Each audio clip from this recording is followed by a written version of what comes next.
Not everyone around you desires your growth. This is a truth that feels harsh, but one you must face if you wish to live authentically. Human beings are not only conscious creatures, they are also deeply governed by unconscious forces: envy, resentment, insecurity, fear. To believe that everyone near you celebrates your success is to live in dangerous naivety. Often, those closest to you project their shadows upon you. They see in your rise a reflection of what they have not yet achieved, of the paths they abandoned, of the parts of themselves they cannot reconcile. Instead of inspiration, they feel resentment. Instead of support, they conceal subtle hostility behind smiles. Jung once warned that the greatest danger lies not in what is visible, but in what hides in the unconscious. The unconscious does not merely shape individuals, it shapes relationships. A friend may unconsciously sabotage your efforts, not because they hate you, but because your growth threatens their fragile sense of self. A family member may discourage your ambitions under the guise of protection, but beneath this care lies their fear of being left behind. These dynamics are rarely spoken aloud. They appear in whispers, in backhanded comments, in sudden distance when you achieve what they could not. It is a painful truth, but your success magnifies others' shadows. You become a mirror, and not everyone can bear to see what is reflected. For some, your light exposes their darkness, and rather than stepping into their own growth, they would rather dim yours. This is why it is essential to discern carefully who walks beside you. Not everyone who smiles is a friend. Not everyone who listens is loyal. Jung emphasized the importance of individuation, the path of becoming whole. And this path often requires breaking free from the unconscious ties that bind you to those who secretly resent your becoming. But this should not make you paranoid. The point is not to mistrust all, but to become aware of hidden dynamics, to recognize that human beings are complicated, that even love can contain envy, that even kindness can hide rivalry. If you remain unconscious of this truth, you will continue to invite sabotage into your circle, confusing hostility for care and envy for friendship. But if you face it, you step into maturity. You learn that respect for yourself sometimes means distance from others. Ultimately, your task is not to demand universal approval. It is to continue your growth regardless of who supports it. To walk the path of individuation is to understand that not all will walk with you, and that is not failure. It is necessity.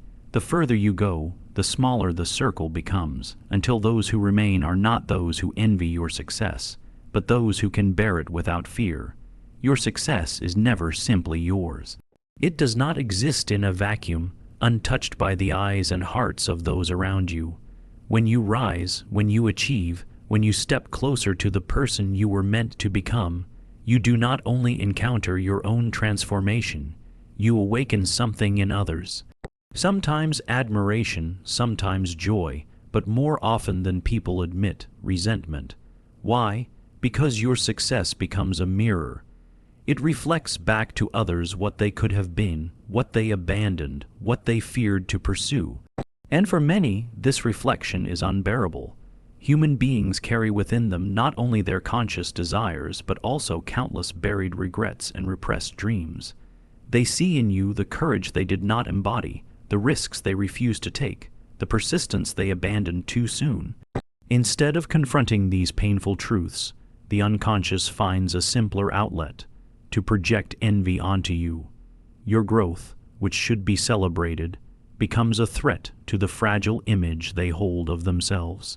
In this way, your success exposes their unhealed wounds, and in that exposure, resentment takes root. This resentment is rarely loud or obvious. Few will openly admit, "I envy you because you have become what I could not." Instead, it comes cloaked. It appears in subtle discouragement.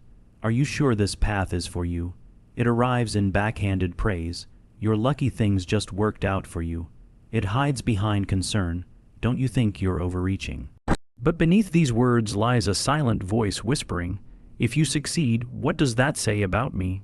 The unconscious does not tolerate reminders of inadequacy, so it seeks to dim the light that exposes it. The tragedy is that this dynamic can happen with those closest to you, a friend, a sibling, even a parent. Those who should nurture your growth may instead resist it because it forces them to confront what they have denied within themselves. This is not always out of malice, but out of weakness. The psyche defends itself from shame, and in doing so, it defends against your progress. Jung understood this well. The shadow is not only an individual burden, it is relational. It emerges wherever human beings meet, wherever one person's growth unsettles the equilibrium of another's unconscious. To recognize this truth is painful, but it is also liberating. If you understand that resentment often arises not because of who you are, but because of what you represent, you stop taking others' hostility so personally.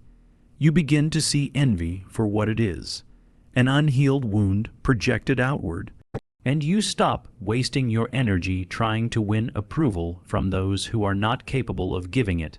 Instead, you protect your growth. You learn to discern between genuine support and disguised resentment.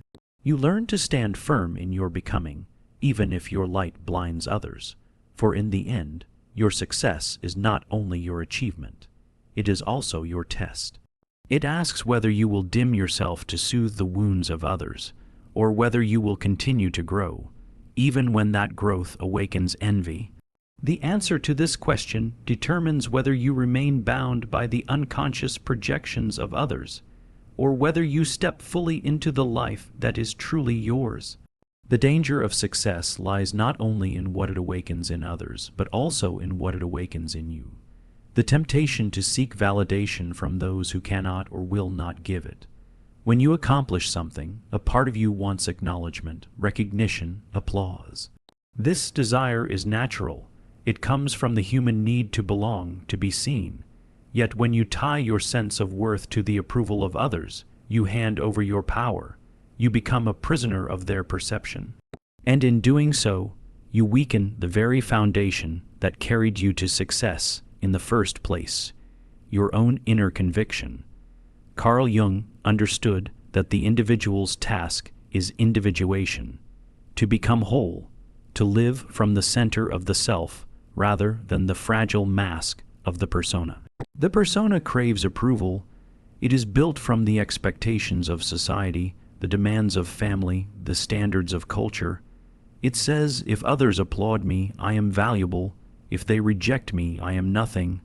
But the self knows otherwise. The self does not bend to the noise of opinion. It knows its worth is intrinsic, rooted in being, not in applause. Yet the more you feed your hunger for recognition, the further you drift from that center, until your identity becomes nothing more than a performance for an audience that may not even care for your well-being. This is why so many who achieve worldly success still feel hollow. They believed that the cheers of others would fill them, only to discover that validation is fleeting. Today you are celebrated, tomorrow you are forgotten, replaced, criticized. If you tether your sense of self to this unstable ground, you will live in constant anxiety. You will not create, work, or live for the joy of becoming, but for the fear of losing approval. And what kind of freedom is that? None at all. It is slavery in disguise. Worse, when you seek validation from those who secretly resent you, you walk into a dangerous trap. Their words may flatter, but their heart resists your growth. Their praise may conceal envy, their silence may conceal judgment. To build your worth on such unstable soil is to invite sabotage, not only from others, but from within yourself. For every time you silence your own intuition in order to please, every time you shrink your achievements to make others comfortable, you betray yourself. And slowly, this betrayal corrodes your spirit, leaving you empty even in the midst of apparent success. True strength, then, lies in detaching your worth from approval, to achieve and yet remain centered, to succeed and yet not be seduced by the need for applause. To let your life be guided not by how others perceive you, but by the deeper voice within the voice that says, "This is who I am, whether anyone applauds or not." That is where freedom begins. That is where real success lives. Envy is a silent poison, and its presence is often felt long before it is spoken. When you rise, when you achieve something that others could not or did not, you unknowingly stir a shadow in them. This shadow whispers, "Why them, and not me?" And instead of celebrating your growth, many will secretly resent it, for your success reflects back to them their own failures, their own unlived potential, their own sacrifices that never bore fruit. They may smile to your face, but deep down, something in them recoils at the reminder that you dared to do what they could not. Carl Jung warned that the shadow is not only personal but collective. In those around you, the shadow takes the form of envy, jealousy, and resentment. These are not trivial emotions. They are destructive forces that can disguise themselves as friendship, as advice, as concern. Sometimes it is the people closest to you who resist your growth the most, not because they hate you, but because your transformation threatens the image they hold of themselves. Your change becomes a mirror they do not want to look into. Notice how subtle envy can be. It rarely appears as open hostility. More often, it seeps through sarcasm, through faint praise, through a quiet withdrawal of support when you need it most. It shows itself when your achievements are minimized, when your struggles are ignored, when your victories are met not with celebration but with silence. And yet, many of us are blind to this. We keep reaching out, seeking approval from those who secretly hope we will stumble, because our fall would restore the balance they crave. To ignore the presence of envy is to walk unguarded through dangerous terrain. You must develop the courage to see it clearly, not with paranoia, but with discernment. Recognize that not all hearts rejoice when you succeed. Some will wish for your failure not out of cruelty, but because your growth exposes their stagnation. To them, your light feels like an accusation, even if you never intended it that way. This is why Jung spoke so much about projection. The resentment people direct at you is often nothing more than their unresolved battle with themselves, their shadow cast outward. But you cannot protect yourself by shrinking, by dimming your own light so others will not feel threatened. That path leads only to self, betrayal, and inner decay. The task is not to retreat into guilt or to dilute your ambition, but to see envy for what it is, a sign that you are moving beyond the average, beyond the limb its others have accepted. Their resentment is not your burden to carry. It is theirs to confront. Your strength lies in knowing this truth and refusing to internalize their projections. Stand firm in your path even when their silence is louder than applause. For those who envy, you will often try to pull you down, but they cannot succeed unless you reach down and hand them your power. Betrayal rarely comes from strangers. It comes from those who sit at your table, those who have shared in your struggles, those who smiled when you were weak but frown when you are strong. Jung understood that the shadow does not only live within us, it lives within every relationship, every bond, every hidden expectation between people. When you rise, when you begin to carve out your own path, you threaten the unspoken agreements that held you close to others. They expected you to remain who you were, the version of you that made them comfortable. But when you grow, you disrupt that balance, and some will see your progress not as inspiration, but as betrayal. The tragedy is that betrayal often disguises itself as care. You may confide in someone you love, and instead of encouragement, you feel their hesitation, their subtle undermining, their disguised doubts. Are you sure this is right for you? Maybe you should slow down. Maybe you should be careful. These words wear the mask of protection, but often they are the shadow speaking. What they are really saying is, stay where you are. Do not remind me of what I have not become. This betrayal is quiet, but it is sharp. It is not the stab of an enemy's sword, but the slow erosion of trust that weakens you from within. Jung would say that such betrayals are unavoidable because they are not about you alone. They are about the deep, unconscious forces that drive human beings. When your success threatens another's identity, their shadow rises and they project it outward. Instead of facing their own inadequacy, they turn their discomfort into suspicion of you. They whisper behind your back. They withhold their loyalty. They distance themselves just enough that you feel alone when you most need support. And yet, they will never admit this betrayal openly, for even they are not fully aware of the shadow that drives them. What makes betrayal so devastating is not merely the act itself, but the recognition that it came from someone you trusted. Trust is the most fragile of human bonds, and when it is broken, the heart hardens, the soul withdraws, and the world suddenly feels less safe. Yet even here, Jung's wisdom offers a path. Betrayal is also revelation. It strips away illusion. It forces you to see people not as you wish them to be, but as they are. And once the veil is lifted, you can no longer return to blindness. But betrayal should not make you bitter. If you let bitterness take root, you allow the betrayer's shadow to live inside you. The lesson instead is to grow stronger in discernment, to learn who truly stands with you when the path is dark, and who merely walks beside you when it is convenient. Betrayal hurts because it destroys the false, but in that destruction lies a truth that can set you free. Not all who are close to you walk with your soul. Some only walk with your shadow. Envy is among the most corrosive forces in human relationships, and yet it is the one emotion people are least willing to admit. Jung saw envy not merely as a social flaw, but as a psychological poison, an expression of the shadow projected outward. When someone envies you, what they truly resent is not your possessions, your achievements, or even your happiness. What they resent is the mirror you hold up to their own unfulfilled potential. You become the living embodiment of what they failed to become, and your existence reminds them daily of their own surrender to mediocrity.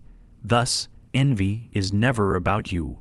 It is about the wound they cannot face within themselves. The danger of envy lies in its subtlety. Rarely will someone openly admit, "I envy you." Instead, envy hides in criticism, in sarcasm, in the faint praise that conceals disdain. It emerges in small acts designed to pull you down, to remind you that you are not so special, not so great, not so worthy. A friend may laugh at your dreams. A colleague may question your success. A family member may belittle your accomplishments in the name of keeping you humble. But beneath all of these gestures lies envy, the silent wish that you would shrink back into the ordinary, so they would not feel so painfully aware of their own limits. For Jung, envy is a projection of the shadow because the envier cannot accept that the qualities they admire in another are the very qualities they have repressed in themselves. Instead of saying, "This person's courage reveals to me the courage I have denied," they say, "This person's courage threatens me." And so they turn admiration into hostility, secretly despising in another what they secretly long for in themselves. The unconscious cannot bear such dissonance, and so it seeks relief through envy, through tearing down what it cannot build up. If you are the target of envy, the danger is twofold. On one hand, envy can wound you if you internalize the words and attitudes of those who resent you. On the other, it can tempt you to dim your own light, to lessen your own brilliance in order to avoid provoking others. Both responses are traps, for they lead you away from your true path. Jung would insist that the answer is not to make yourself smaller, but to understand the dynamics at play. Their envy is not about you, but about the shadow they refuse to face. But there is another danger, more insidious still, your own envy, for none of us are immune. To envy is human, but to remain blind to it is destructive.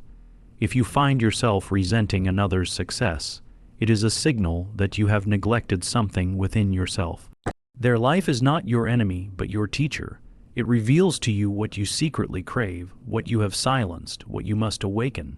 Thus, envy is both a threat and an opportunity.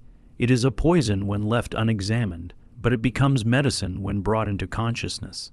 To recognize envy, whether in others or within yourself, is to confront the shadow directly, and only in this confrontation can you transcend it, transforming resentment into inspiration and darkness into light. Betrayal is one of the most devastating experiences a person can endure, not only because of the act itself, but because of what it reveals about the human soul. Jung often emphasized that betrayal cuts so deeply because it comes from those closest to us, the ones into whom we have projected our trust, our loyalty, and even fragments of our own identity. To be betrayed is not only to be wounded by another, it is to have the very ground of your psychic security shattered.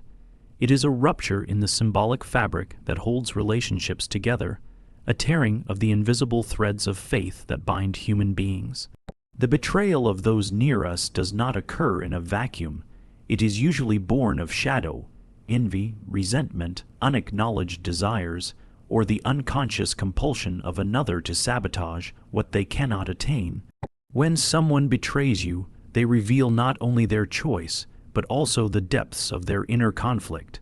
They act out their own unresolved wounds through destruction, and you become the unfortunate stage upon which their unconscious drama is played. This is why betrayal often feels so personal, so humiliating, when in truth it is a projection of the betrayer's own darkness. Jung would remind us, however, that betrayal is not only an external event, but also an inner phenomenon. Each time we silence our truth to preserve comfort, we betray ourselves. Each time we remain in situations or relationships that diminish us, we act as our own betrayer. And perhaps this is why external betrayal cuts so deeply. It mirrors the silent betrayals we commit against our own soul. The shock of another's disloyalty awakens us to the compromises we ourselves have tolerated, and the pain it brings forces us to confront what we would rather ignore. Yet, paradoxically, betrayal has the potential to become a teacher. It strips away illusions, exposes false loyalties, and reveals who stands with you and who merely pretends. Betrayal destroys, but it also clarifies. Through it, one learns that loyalty cannot be demanded, that trust must be earned, and that not all who appear near you are aligned with your success. The one who betrays shows you the face of their shadow, but they also grant you the opportunity to encounter your own. Will you collapse into bitterness, feeding the cycle of resentment, or will you rise with sharper sight, refusing to live in denial again? In this sense, betrayal, though painful, is also liberating. It forces you out of complacency, dismantles false attachments, and compels you to withdraw projections you placed on others. It is a brutal initiation into a deeper wisdom, that not everyone who calls themselves friend is truly a friend, and not every smile conceals goodwill. By seeing this truth without hatred, you grow stronger. You learn to trust not in appearances but in discernment, not in words but in consistency, not in promises but in actions. And perhaps most importantly, you learn to cease betraying yourself, for when you honor your own soul, the betrayal of others can wound you, but it cannot destroy you. True discernment in relationships is not born from suspicion, paranoia, or endless analysis. It emerges from the deep connection one has with oneself. Jung reminds us that the more unconscious we are about our own motives, the easier it is to be deceived by the motives of others. When you do not understand your own hunger for approval, you will be vulnerable to flattery. When you do not acknowledge your own fear of abandonment, you will tolerate mistreatment to avoid being left behind. And when you fail to recognize your own shadow, the envy, resentment, or ambition within, you will be blind to it in the eyes of those around you. The ability to see others clearly begins with the courage to see oneself clearly. But discernment is not the same as cynicism. Cynicism assumes the worst of everyone, while discernment is the quiet ability to perceive what is hidden without bitterness. It is the skill of reading between the lines, of sensing the energy behind words, of observing whether actions align with promises.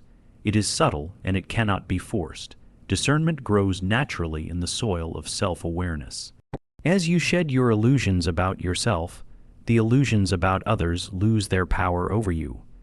You begin to notice the small contradictions, the fleeting expressions, the subtle tones of envy or dishonesty that reveal another's true disposition. Jung often spoke of symbols and archetypes as languages of the unconscious. In the same way, people carry symbolic signals in their behavior, often unconsciously, that reveal who they truly are. The one who celebrates your failure more passionately than your success. The one who flatters excessively but withdraws when you are strong. The one whose loyalty shifts depending on what they stand to gain. These are not mysteries to solve, but truths to be seen. The difficulty lies not in seeing them, but in accepting what is revealed, for too often we refuse to acknowledge what our intuition already knows. The heart of discernment, then, is not intellectual. It is moral courage. To see clearly means being willing to face the discomfort of realizing that not everyone near you carries goodwill. It means letting go of cherished illusions, perhaps even letting go of people you once trusted, and enduring the loneliness that clarity sometimes brings.